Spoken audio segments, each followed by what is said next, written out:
Good afternoon, everyone, and welcome to this week's Friday webinar, Learning to See Using Visual Management and Process Confirmation with Damion Albinson. I'm Susanna Clark, and I'm going to be facilitating today. As you can see at the top of your screens, this week we've released our latest episode of Room for Improvement.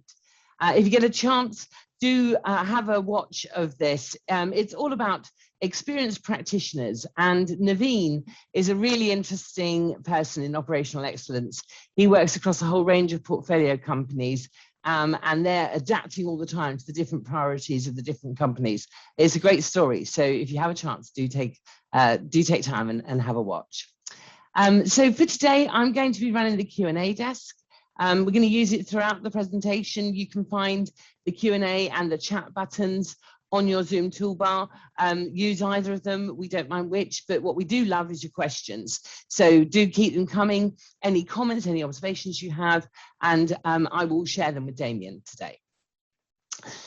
We are recording the webinar today, and we're going to send everyone who's registered for this webinar a link via email at the beginning of next week. And that will have the full recording of both the audio and the presentation you're going to see today. And as usual, we're also broadcasting live on Facebook, on LinkedIn, and on YouTube. So for those of you who are joining us on those live streams, it's great to have you with us.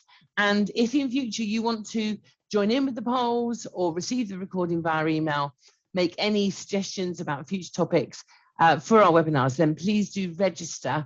And you can do that at pmi.co.uk/webinars. As always, we're going to be sending out a very short voice of the customer survey at the end of the session today. And we're really grateful for all your feedback and in particular suggestions for future topics for our future webinar schedule. So that's it from me for the time being. As I said, any questions, any comments, any observations, please put them in the Q&A or the chat. Thank you everyone for all your support. And now I'd like to hand over to the man of the hour, Damion Albinson. Thank you very much, cheers. Welcome everyone to this week's webinar. I would say good afternoon, but some of you might be further afield than that. So good evening, good afternoon, good morning, wherever you are. So my name's Damion Albinson, a senior consultant with PMI. Been with the company now for 9 years, and I've been working in business improvement for the best part of the last 20 years.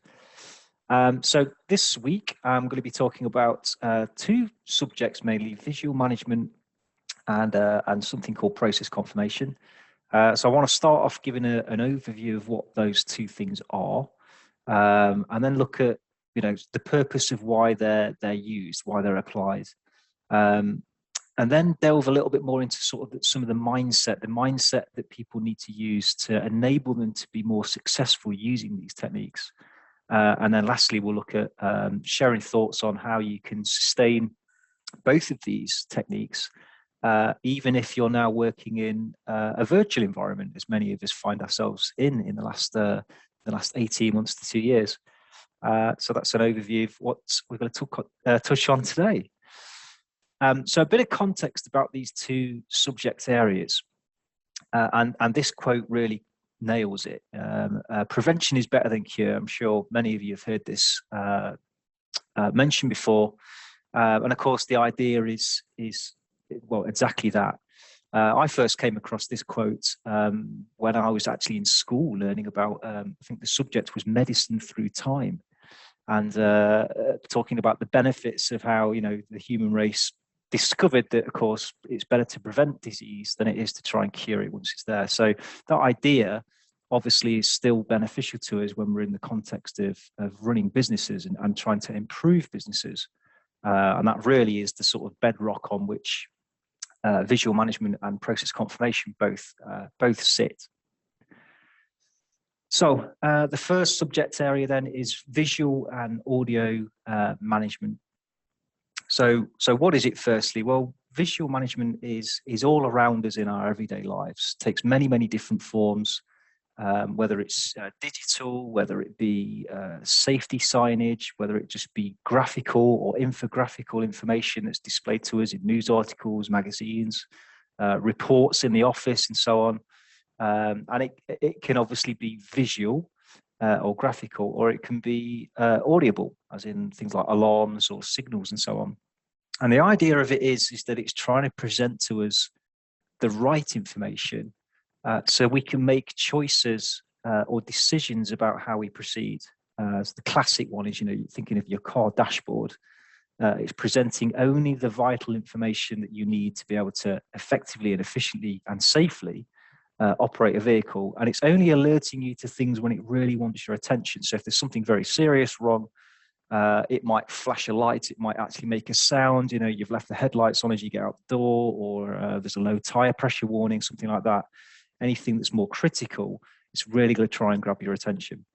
And so that's what visual management is. It's how do we think about alerting ourselves to what's critical in our processes in order that we can then take this evasive action or change the course of action in terms of how we're operating the process. So I'm going to kick in with a poll. I always seem to do a poll pretty much up front these days. So this first one is, if you were to visit or view your process right now in this very moment, so instead of being on this webinar, if you were immediately kind of transported back into your process, how would you know the status of its performance?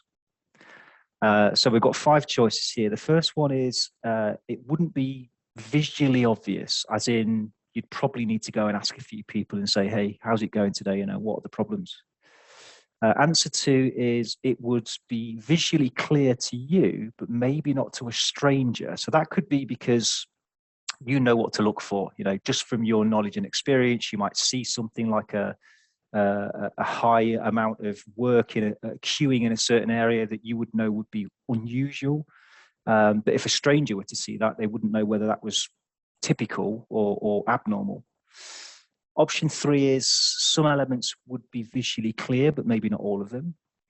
And then 4 is it would be immediately clear to both yourself and those who operate the process. And option 5 is just if you're not sure you can answer this question. So we'll give you I think Susie's going to get that poll running for us, and we'll give you a moment to. Oh, it's already running. I can see the results coming in already. Yeah, so I've launched that poll, so you should be able to see those options on your screen. It's a single choice poll, so just one answer.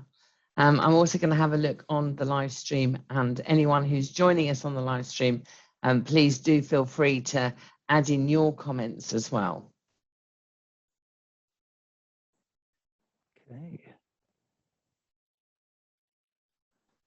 Okay. I think the last couple of moments, the last couple of people just to add in their thoughts, and then I will end that poll and share the results on the screen. Now, I know those of you who are on the live stream, you can't see this poll. Everyone who's with us on the Zoom today, you can see. So I'll just go through what we can see here. So 11% of the people say it wouldn't be obvious visually. In other words, they'd have to speak to other people to understand what's actually going on. Answer 2 has 22%. So it would be visually clear to them, but not to a stranger. Answer 3 has 56%. So that's the biggest selection, which is that some elements would be visually clear, but not all of them. 11%, it would be immediately clear to themselves and to the others who are operating the process. And the good news is everybody could answer. Excellent. Fantastic. So so clearly answer 4 is where we would want it to be, okay, where it's not just to you who might be the supervisor, manager, leader of that area, but it's also obvious to the people operating the process. I'm going to touch on why that is as we go through the next few sections. And then second to that, people say it's visually clear, but maybe not all of it, and that may be wise, in fact, which we're going to talk about as well in terms of which bits of the process do we really want to alert ourselves to.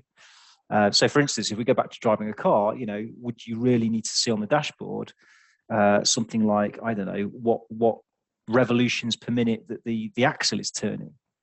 It's probably not going to be that much use, right? So So we don't need to have metrics and visual management applied to absolutely every single corner of a process. That would just be overwhelming. So interesting.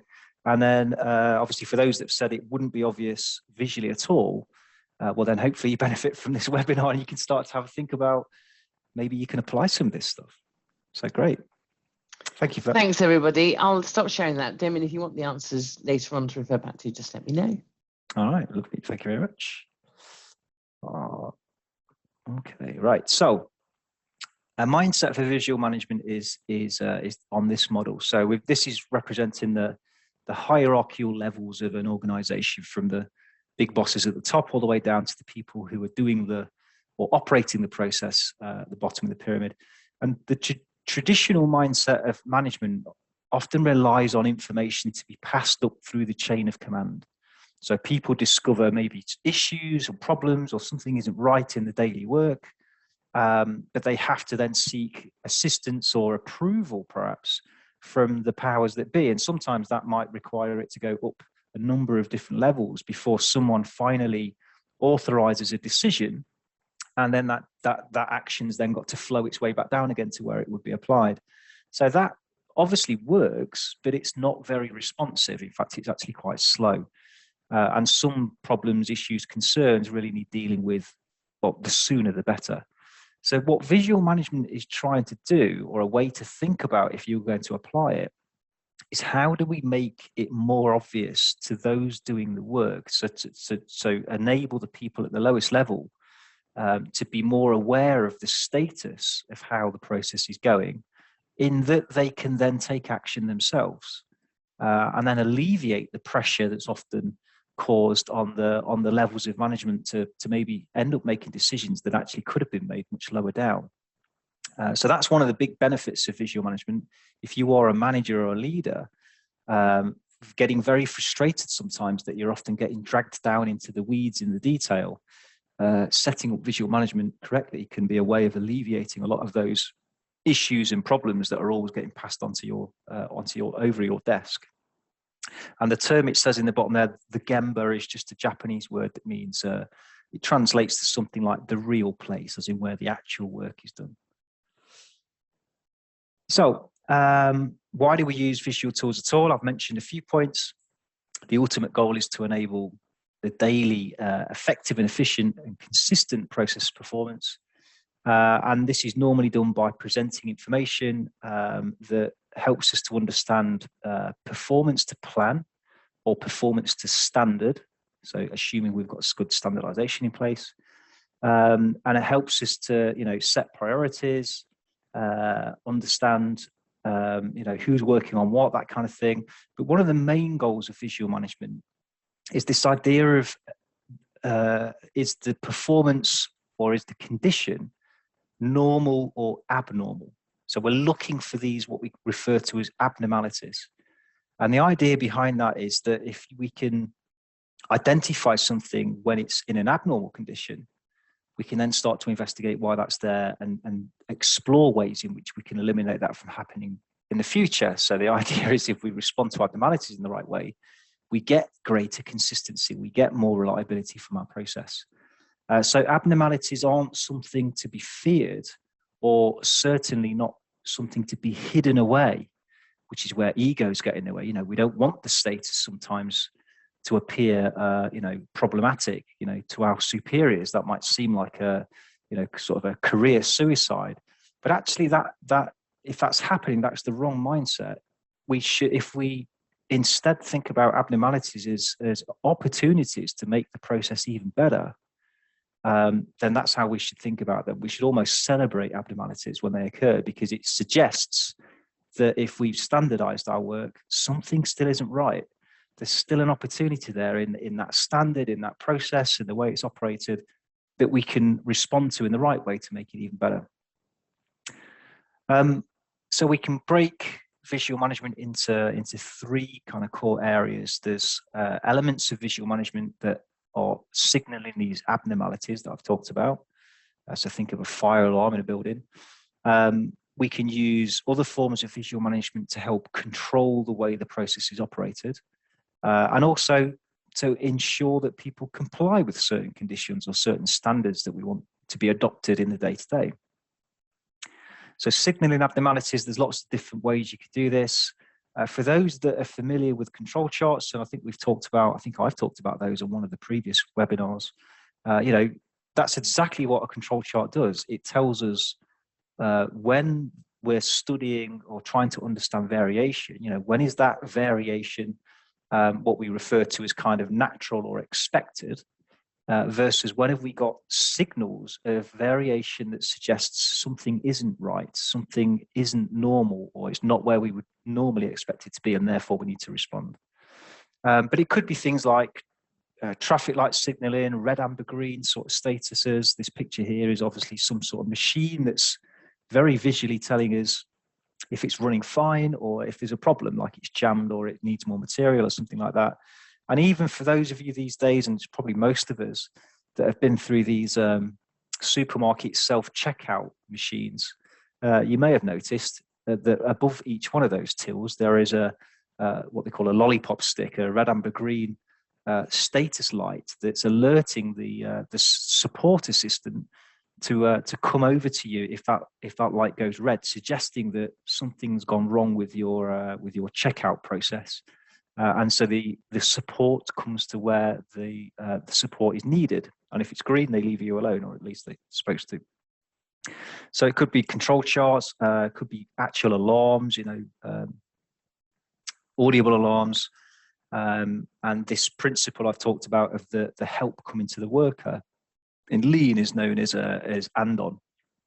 And some organizations even operate a stop, call, wait policy. So if there is a problem, especially a defect, they're willing to actually stop the process and get the support to come to where the problem is and try and fix it there and then, so that they never pass a defect on to their internal customers.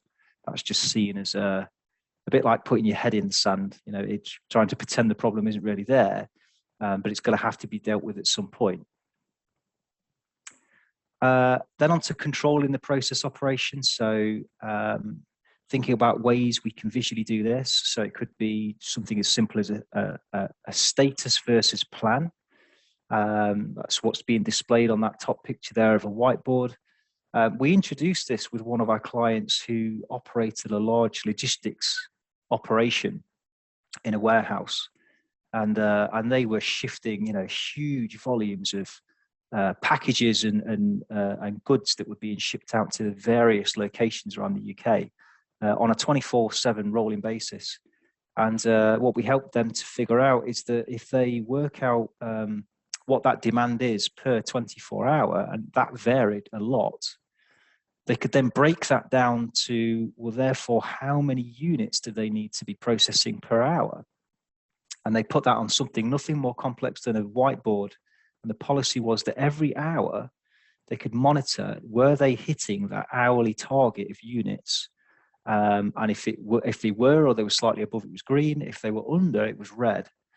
And that meant that the moment they got a red, they could say, that's something's going wrong, and we need to resolve that now. Otherwise, when we get to midnight, which is the cutoff, we will have failed to have loaded all of these trucks that we're trying to send out around the country.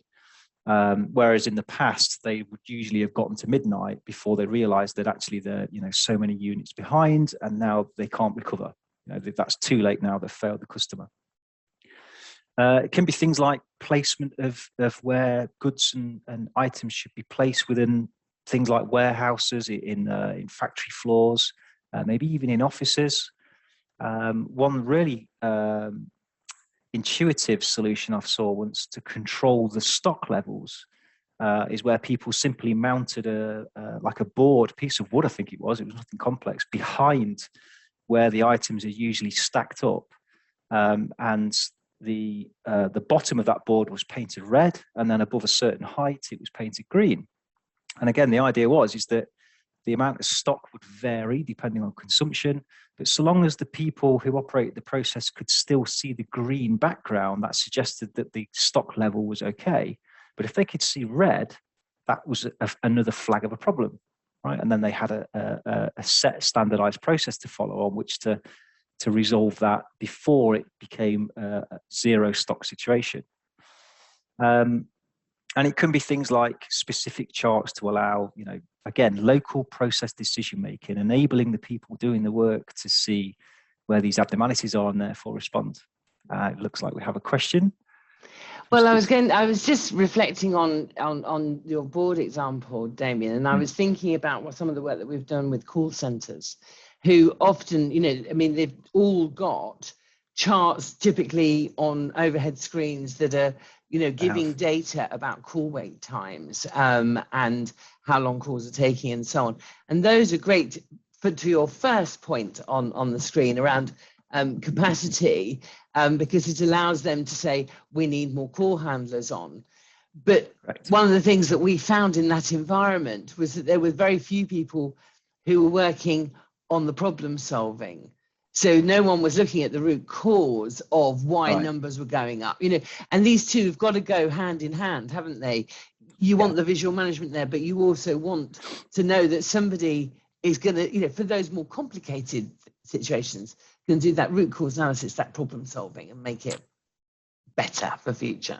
Absolutely, yeah. So if any of you have ever been fortunate to go into a call center or maybe even work in one, it's very, very common to see them displaying certain visual metrics, usually, like you say, Sue, on the ceiling or on screens really large, and it gives them stats on things like average call handling time, the average waiting time, the abandonment rates of people that are giving up and putting the phone down. And they can use those metrics in the moment to readjust things like allocation of resource to which process. Now, how many people we've got on the phones versus those who are just on email versus those who are maybe on web chat.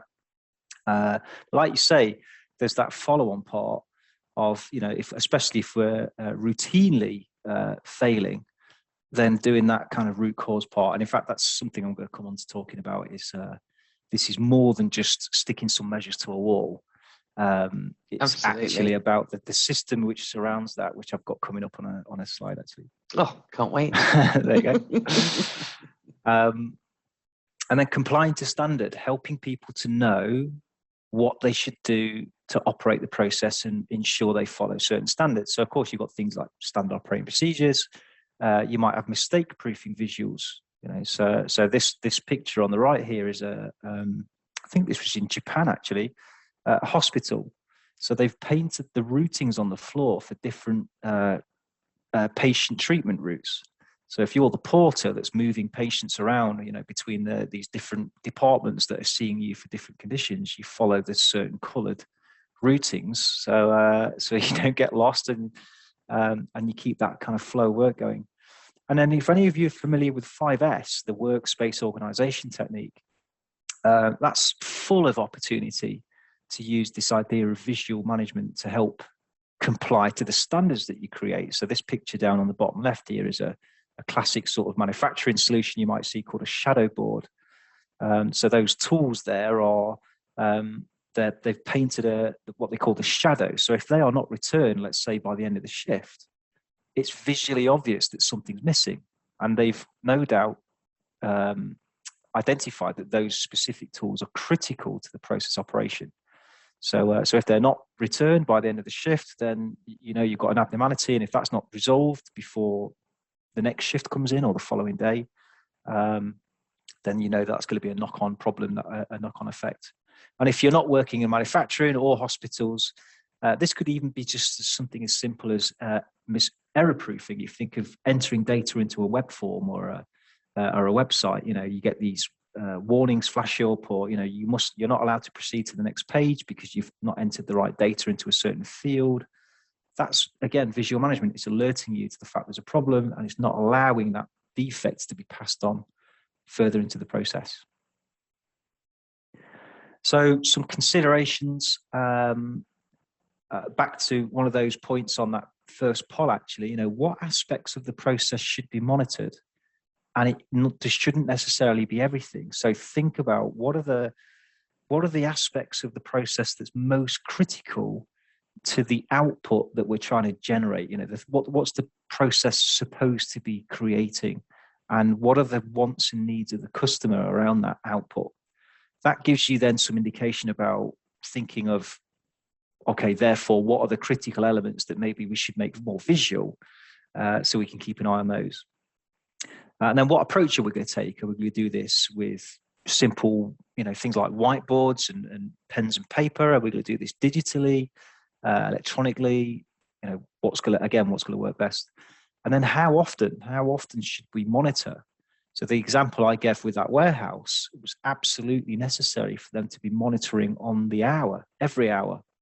The team leaders will come together around that board every hour and take note of the status of the process. So other processes, that would be maybe overkill. You might just want to monitor something on a daily basis or even perhaps a weekly. And then who should be involved? Who should see these indicators and these metrics? And I've probably overdone the point now about the fact that it should really be down as close to you can get to the operators. And then how do you make it quick and easy and effective to do, and ensure that it becomes part of daily routines? So visual management shouldn't be seen as just this, these measures or these metrics or something that we've got to update after we've finished the work, and it's just kind of, seen as only a report for management. It should just be considered part of the daily work of everybody, because it actually helps us to run the process more effectively. So that's more of a mindset thing.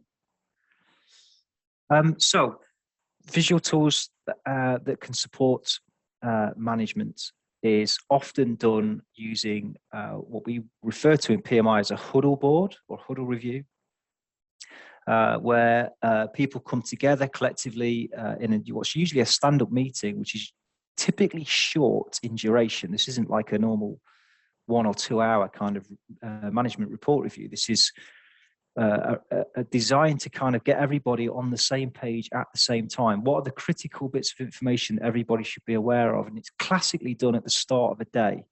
That could be done every day. It could be done a couple of times a week.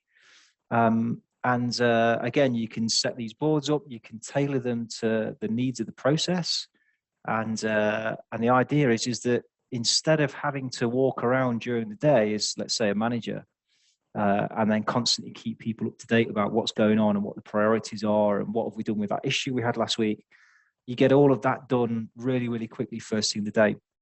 I've just recently introduced visual management into one of my clients, and the process owner of this particular client has recognized just how much, he calls it mithering, which I think is a bit of a northern term for, people bothering him constantly with questions and what's going on.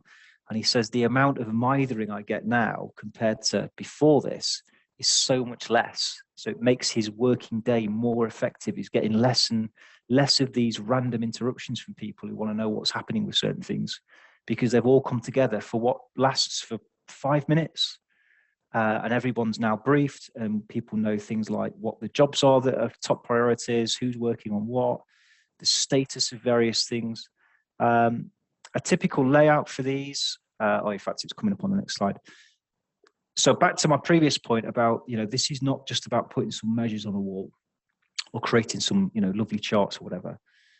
It's more of thinking about it as being a system. So if we've got our process, we've got some inputs to our process, we've got the activity itself, doing the work, and that generates the outputs, the thing the process generates. So we've clearly got to consider what data we might need to collect, to help enable this decision making. We then need to communicate this data to the right people at the right time, and also analyze it and make sense of what it's telling us. But essentially then that needs to lead into action. So if we're just displaying stuff on a wall and thinking that that's visual management, then we're fooling ourselves. It needs to drive action. And this is back to Suze's point about the call center, So the first question we're asking really is the information telling us that the condition we're seeing is normal, which means everything's okay, or abnormal? So if there is no abnormal condition, we just continue to monitor. But if there is an abnormal condition, then this starts to lead us now into our problem solving. So if we know what the cause was, then we can just make an adjustment and carry on. So that could be, we might know what's causing something. We're going to change how many people in the call center are on the phones. We're going to switch more people to email. We're going to make that adjustment and then continue to monitor. But if we don't know what's caused it, then we go down the problem solving route. And so we might need to take some sort of corrective action. So what can we do to put a sticking plaster on that? But then the really important part is, how do we then do the investigation part that drives us down to what we call the root cause of the problem? And that's when we start to consider how we can make the process better, how we can make it more robust, so that ideally that problem never comes back again. And that's the trade-off, I think, with problem solving. If you spend that time to do that investigation, the payback from that investment in time is that you don't get the repeat problem again in the future, which has bought you back that future time that you would have otherwise lost. And all too often, we go as far as doing the containment stuff, but we're too busy to do the investigations, and then we kind of just accept that problem will happen again and again and again and again. So it's kind of, it can be a bit like being trapped in a vicious circle. So the purpose of monitoring the performance is the point I've made on that previous slide. If we control the inputs to the process and the way in which the work is being done, or the activities, then we can best determine that we're going to generate quality outputs. And so if we're identifying the abnormalities in those inputs, or the way in which the work is done at the earliest opportunity, then we can lessen the impact of problems if and when they do occur, and we're doing the maximum we can to protect the customer. We can also help to maintain process standards. So when we've created process standards, we might need to do a degree of, how do we know if those are working? How do we maintain those so that we don't regress back to how the process might have been prior to those standards being introduced?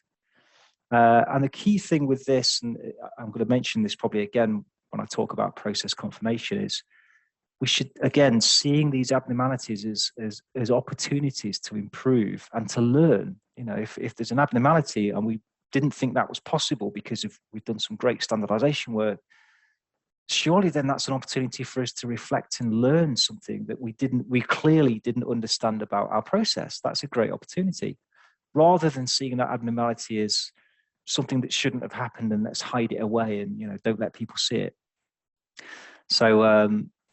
So yes, I think I'm probably almost certainly going to mention that again in the next section. So there's, as I said, you can tailor these huddle boards to whatever you want to suit your process. But we give this guidance that this is a typical layout of, or things to consider, I should say, for a visual management board. So you might have a section dedicated to people. That might track things like skills matrices, what skills and competencies does the team possess, and how does that marry up with the needs of the process, and how are people progressing and developing those. You could have things like attendance registers, who's off and on holiday, who's sick, who's going to cover that person while they're away. You then might have a section dedicated to the process. So for those that have been on other webinars or been trained by us, you'll understand what a SIPOC is. It's like a high-level summary of a process. You might have process maps or even SOPs, against standard operating procedures. Then a section dedicated to plan. So is performance versus where we expect it to be, or are we deviating again, and therefore what we're doing about that? And then an area dedicated to just general performance. Performance could be on a whole range of different metrics and indicators. And then what you should always have, in my opinion, on a visual management board is then a section dedicated to improvement. Because if we don't have that, we might have some great metrics that enable us to respond to abnormalities and maybe, make decisions in the moment to resolve those. But how are we going to improve? What are we doing about it? What are we doing to actually move performance on? And that might include the small daily changes. How do we tweak the SOPs to just, constantly refine them and make them better, versus the bigger change stuff, the big projecty type stuff that might be going off that may affect our area, or maybe require us to support a project team that might be trying to fix parts of our process.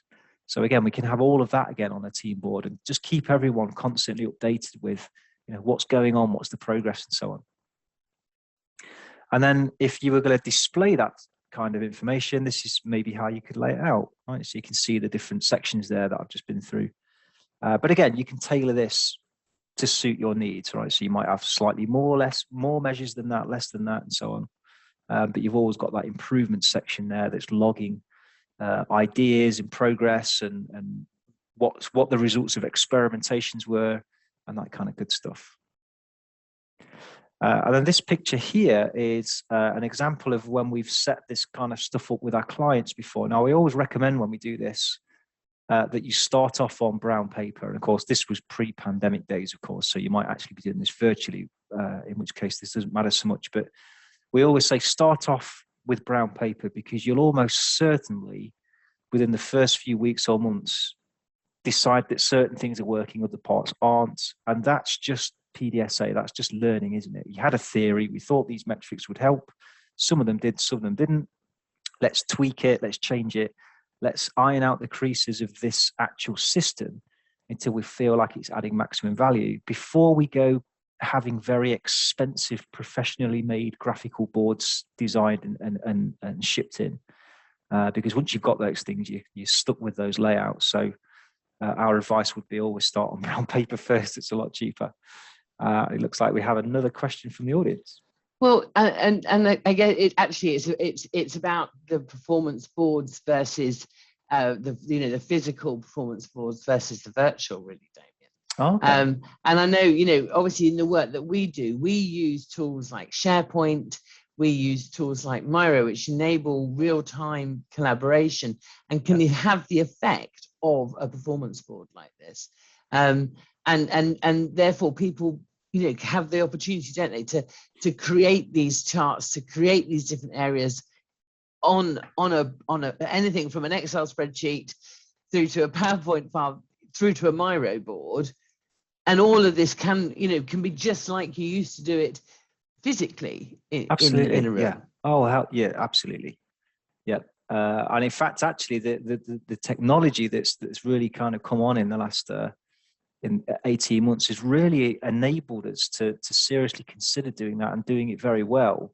Whereas historically, that was actually quite challenging. I've met many managers that really struggle with, how can I, they say, I'd love to do this, but I've got my teams located in several locations around the world, Yeah. So how do we do it? And I think that the virtual technology we now have at our disposal these days actually now makes this just as doable now as it was when it was all physical. And in fact, we've had to do that in our own company, haven't we? If you think about PMI, we've absolutely. We had I don't think I put a picture of that in this webinar, but we had a huddle process in the Meriden office where the team would come together, the operations team would come together, and we had to transfer to doing that remotely because, as we all know, we weren't allowed to come to the office anymore. So, but we didn't let that get in the way.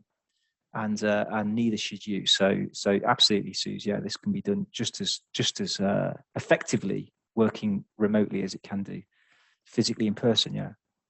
And actually, in many ways, the other thing it does is I'm not saying forces a team to get together, but it does give them that regular imperative to do so and to ensure they do meet the team. They do talk about what's going on.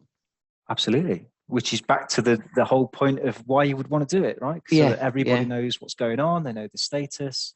Rather than people just coming into work, doing the work, going home or staying at home, and being completely unaware as to whether as a company or as a process, are we on fire or are we having a really great day? You want people to be aware of that because it might change their decision making as to how they're approaching their part of the work or their contribution to the work. So yeah, again, it's back to that keeping people informed so that they can change the decision making. And respond to the status at any given time. Brilliant. Thanks, Damion. No problem. So some hints and tips about using visual management. So I'll just quickly whiz through these. So charts and graphs are better than just static numbers. So I was working with some teams that a while back where they just had a single number. I think it was for like the total sales per day or something like that. So it was great that they were displaying something, but at the end of each day, they rubbed that number out, and the following day, there'd be a new number there.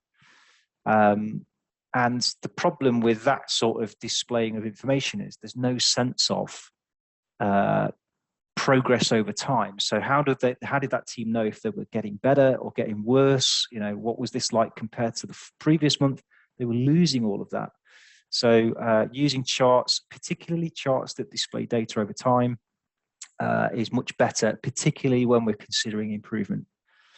And then making sure that people who are being briefed, especially when using charts and graphs, that they understand what they're looking at. They can understand the interpretation, even something as basic as, you know, which direction is good, up or down, you know, depending on what you're measuring. And then we need to make sure that we're capturing things like actions. We've got records of those. People are clear as to when they should escalate something. So usually if you've got these reviews through a whole hierarchy of teams, you can define, you know, at what point should someone ask for support from the next level above, and be really crystal clear about defining those, so that again you don't get everything being escalated, but you control the decision making. And also things like who owns the data, who's going to keep this stuff up to date, and so on. And then if you're working remotely, like we've just been talking about, then you could just have a recurring session, a recurring meeting. And make use of things like video, SharePoint sites, OneDrives, or so on. Some great tools these days where you can have multiple people in the same file, you know, adding inputs and so on, and it's all as opposed to how it used to be, where you had to ping pong all of these email attachments to each other. And then the last point there: keep yourself off mute. So if you're running these what we call huddles, it's a dialogue. It's not just the more senior person translating information one way. It's an actual dialogue about, you know, how are we working? What are we doing? Are we working on the right things? Who's going to take away these various different things to look at?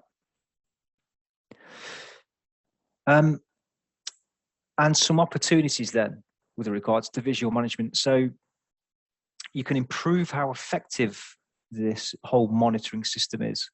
By making sure that you know, we're using accurate data and it's reliable. It's data that's going to provide, as it says, meaningful insights. You know, rather than just tracking something for the sake of tracking something. It's all too easy to get carried away with measures and metrics. Making sure that data is collected, which might be to define who's going to collect it and when, and that it's done on time. Particularly with a huddle review, you don't want to be looking at yesterday's news. It needs to be topical and live and up to date. And that's down to the second point. We don't want to delay feedback or analysis, because it might delay our response to what we're then seeing. So it's no use looking at a chart that tells us we had a problem last week. It's happened now, and it's probably affected the customer, right? So we want to spot things as early as possible. And then never use measures to punish or reward. I mean, this is I think I said this last time, this in itself could be a webinar, because there's a lot of psychology and discussion we could have around this. So I'm not going to go into it just now. But the common mistakes people make is where they don't consider this to be part of the actual process of how they run their business. It's seen as an add-on or something only to satisfy you know, other people, rather than seeing it as an actual mechanism that can help them and their employees to run the process more effectively and more efficiently. You know, visual management is a technique, it's a tool that enables you to do that more effectively.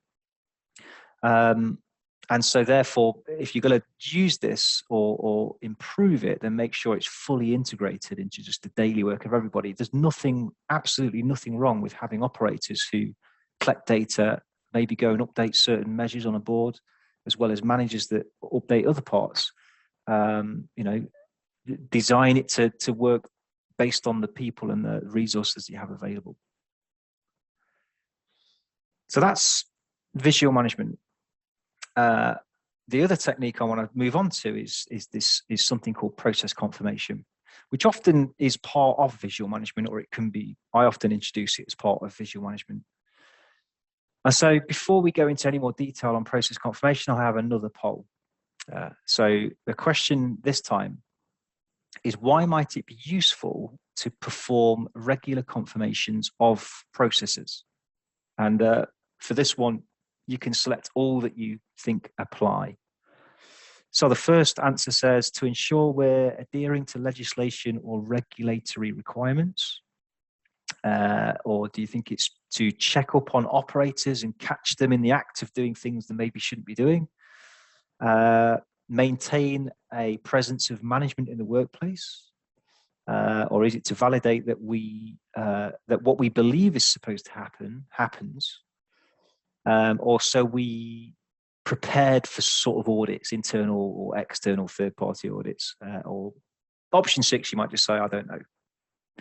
Not too sure. So Suzanne's going to get that poll running. I can see it's just started, so we'll give you a few moments to. So that's launched, and as Damion says, that's a multiple choice. So feel free, if there are 2 or 3 things on here that apply to you, select all of them. Don't feel limited. Not like last time.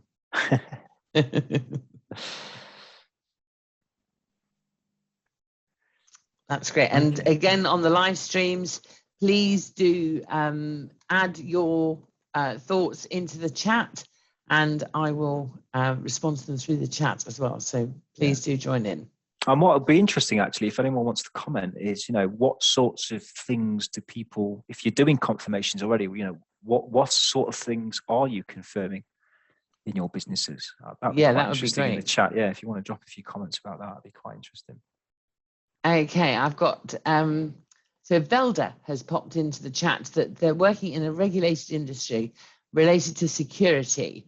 And so they have to do all of these as part of their regulations. So that's great to know. Thank you. Very good. Okay, I'm going to end the poll now. Thank you, everyone, for your contributions. And I'm sharing the results on the screen. So for those of you who can't see this, who's on our live streams, the first question, to ensure we're adhering to regulatory or requirements or to legislation, 50%.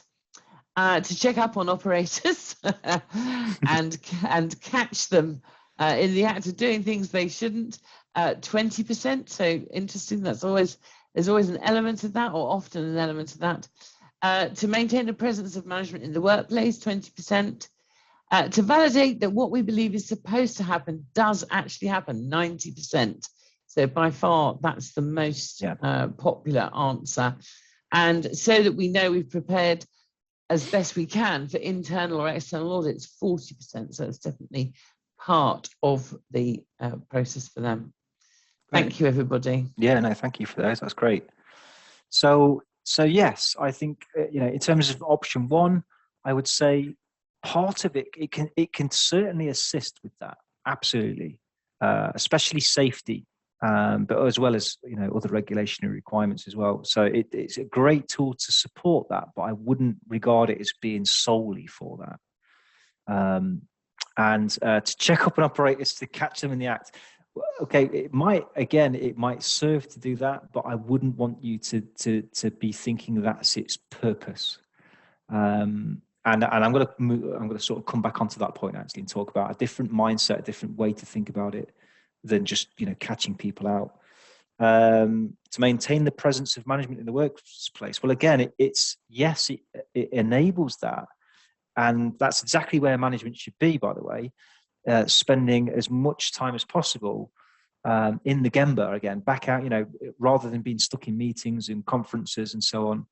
But actually spending time with the people who do the work. It all comes back to that thing about what are we learning about the way in which our business runs, or where mistakes are happening, and what are we doing about it collectively. So, but yeah, absolutely, to validate that we believe, so that what we believe is supposed to happen happens. I think that's probably the one I'd have gone with. And then, so we can be prepared again for internal audits. Again, it can support that, but I wouldn't want it to be solely regarded as that's what it's for. I've also had another comment in the chat from Elena. Thank you, Elena, which is also to make sure that the current process is still the best practice, which I think is absolutely key, isn't it, Damion? Yeah, perfect. Absolutely spot on. Thank you, everyone. So the way I like to think about process confirmation and why you would want to do it is illustrated by this picture. You know, this glass of ice, which has already started to melt, it's going to suffer from what we call entropy, which is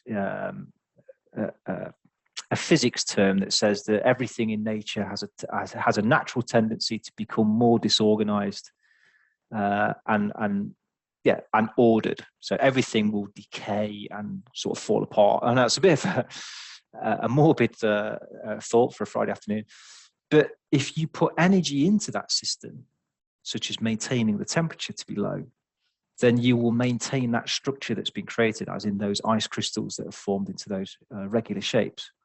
So I like to think of that as the analogy of, you know, the leadership and management's efforts of putting energy into their processes by doing something will help to maintain some of these structures that have been created. And what I mean by those structures is things like the standards that we've created or agreed upon, the mechanisms we've got in place that are supposed to help the process to run more smoothly.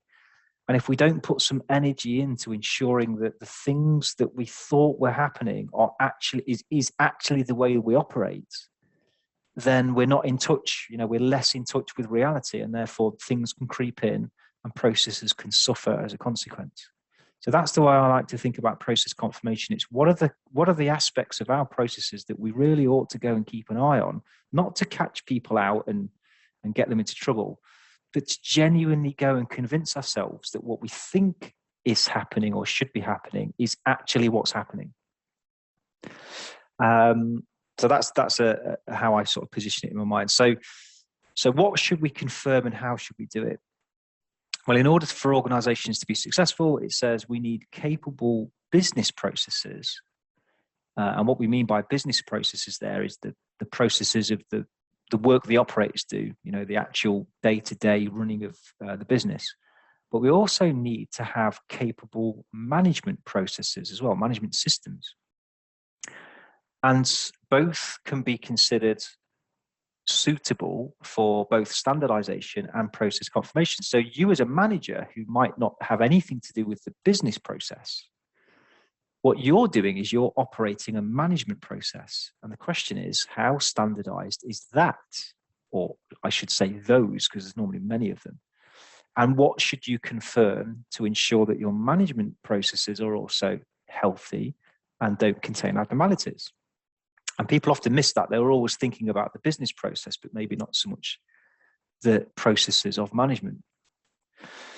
So in terms of business processes, the sorts of things you might confirm could be these areas. You know, you might look at performance and capability. As I've said, are we operating to the standards that we've created?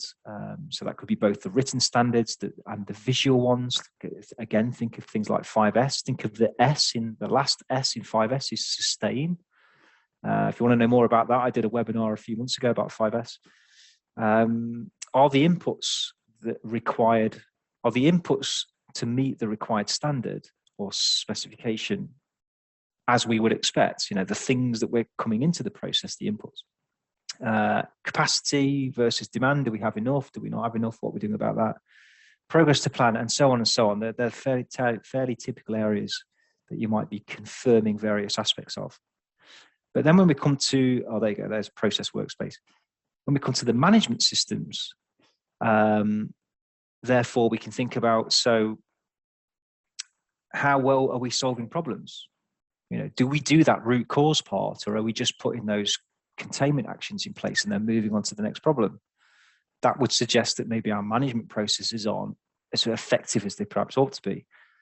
How do we respond to abnormalities, both in the actual, you know, steps we take, but also in terms of how we see them and think about them, how we regard them? You know, are people hiding them away because they're embarrassed, as opposed to celebrating their existence and taking the right steps to mitigate them coming back? How effectively are our communication efforts, and does it reach the staff?